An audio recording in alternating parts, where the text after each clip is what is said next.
Good morning. আজ মর্নিংয়ে তৈরি করব স্মুদি। সবাই স্মুদি খাবো।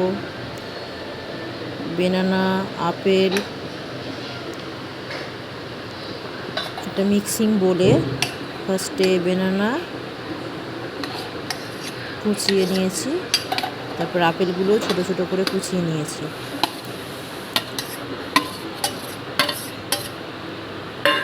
এরপর খেজুর আর আমন্ড, খেজুর থেকে আমন্ড দিয়েছি ফার্স্টে 5-6টা, আর খেজুর থেকে বীজগুলো বার করে নিয়েছি, ছোট ছোট করে কেটে নিয়েছি।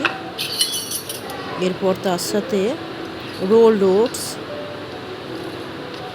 আমার মতো যে যেরকম খাবে পরিমাণটা, আমরা 4-5 টেবিল স্পুন রোলড ওটস দিয়েছি।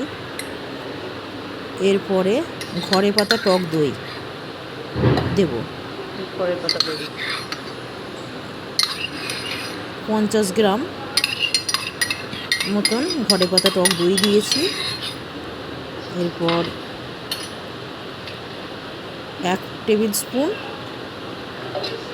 জল দিয়েছি তার সাথে।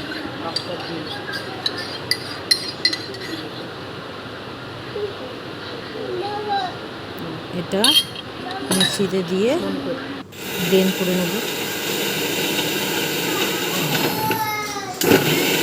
সকালবেলায় খুব একটা হেলদি ব্রেকফাস্ট বলা চলে এটাকে, স্মুদি। নানা রকম ফ্রুট থাকে, স্মুদি রেডি।